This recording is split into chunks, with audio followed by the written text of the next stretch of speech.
I was about 8 years old, I first heard about something called climate change or global warming. Apparently that was something humans had created by our way of living. I was told to turn off the lights to save energy and to recycle paper to save resources.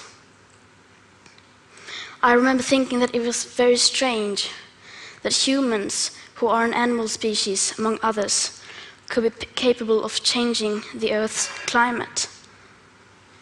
Because if we were, and if it was really happening, we wouldn't be talking about anything else. As soon as you turn on the TV, everything would be about that. Headlines, radio, newspapers. You would never read or hear about anything else, as if there was a world war going on. But no one ever talked about it. If burning fossil fuels was so bad that it threatened our very existence, how could we just continue like before? Why were there no restrictions? Why wasn't it made illegal? To me, that did not add up. It was too unreal. So when I was 11, I became ill. I fell into depression. I stopped talking, and I stopped eating. In 2 months, I lost about 10 kilos of weight. Later on, I was diagnosed with Asperger's syndrome, OCD, and selective mutism. That basically means I only speak when I think it's necessary. Now was one of those moments.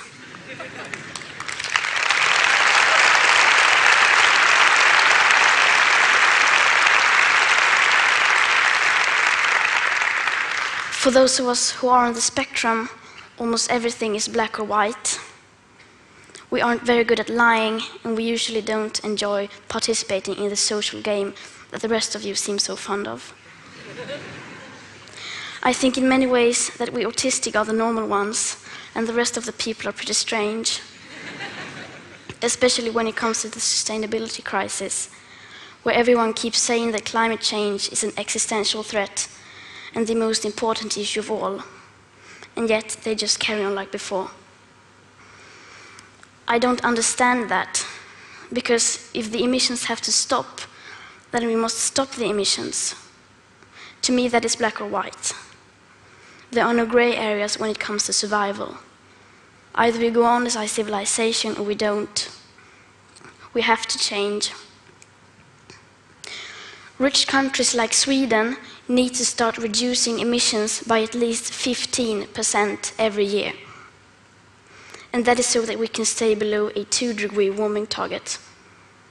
Yet, as the IPCC have recently demonstrated, aiming instead for 1.5 degrees Celsius would significantly reduce the climate impacts.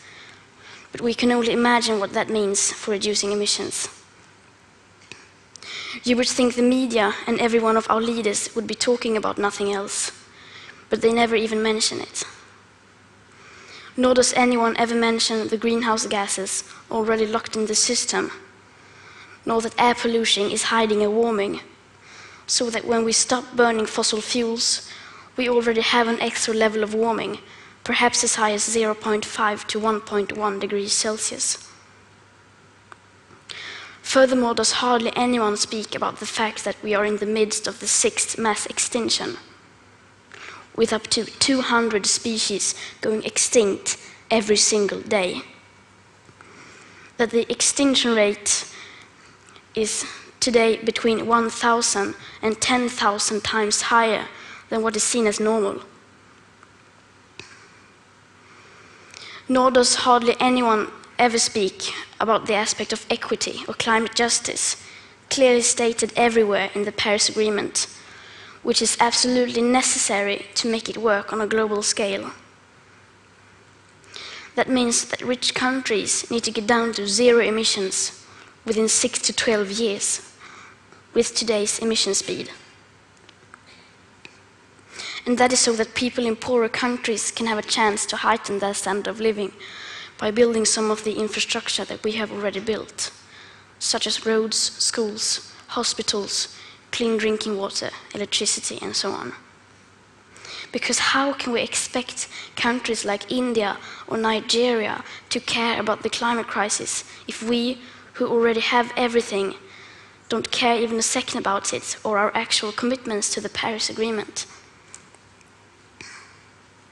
So, why are we not reducing our emissions? Why are they in fact still increasing? Are we knowingly causing a mass extinction? Are we evil? No, of course not. People keep doing what they do because the vast majority doesn't have a clue about the actual consequences of our everyday life. And they don't know the rapid changes required. We all think we know, and we all think everybody knows, but we don't. Because how could we? If there really was a crisis, and if this crisis was caused by our emissions, you would at least see some signs.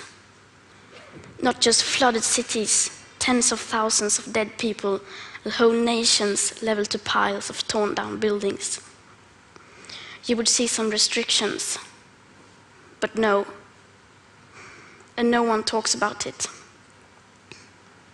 There are no emergency meetings, no headlines, no breaking news.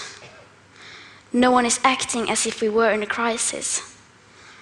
Even most climate scientists or green politicians keep on flying around the world, eating meat and dairy.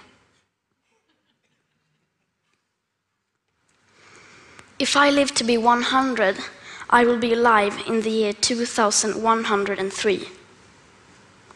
When you think about the future today, you don't think beyond the year 2050. By then, I will, in the best case, not even have lived half of my life. What happens next? The year 2078, I will celebrate my 75th birthday. If I have children or grandchildren, maybe they will spend that day with me. Maybe they will ask me about you, the people who were around back in 2018. Maybe they will ask why you didn't do anything, while there still was time to act. What we do or don't do right now will affect my entire life and the lives of my children and grandchildren. What we do or don't do right now, me and my generation can't undo in the future. So when school started in August this year, I decided that this was enough. I sat myself down on the ground outside the Swedish parliament. I school striked for the climate. Some people say that I should be in school instead. Some people say that I should study to become a climate scientist so that I can solve the climate crisis. But the climate crisis has already been solved. We already have all the facts and solutions. All we have to do is to wake up and change. And why should I be studying for a future that soon will be no more, when no one is doing anything whatsoever to save that future?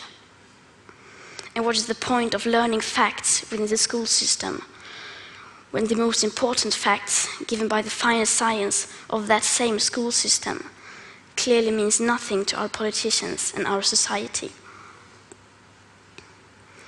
Some people say that Sweden is just a small country and that it doesn't matter what we do. But I think that if a few children can get headlines all over the world just by not going to school for a few weeks, imagine what we could all do together if we wanted to. Now we're almost at the end of my talk. And this is where people usually start talking about hope. Solar panels, wind power, circular economy, and so on. But I'm not going to do that. We've had 30 years of pep talking and selling positive ideas. And I'm sorry, but it doesn't work. Because if it would have, the emissions would have gone down by now. They haven't. And yes, we do need hope. of course we do. But the one thing we need more than hope is action. Once we start to act, hope is everywhere. So instead of looking for hope, look for action. Then, and only then, hope will come. Today, we use 100 million barrels of oil every single day. There are no politics to change that. There are no rules to keep that oil in the ground. So we can't save the world by playing by the rules, because the rules have to be changed. Everything needs to change, and it has to start today. Thank you.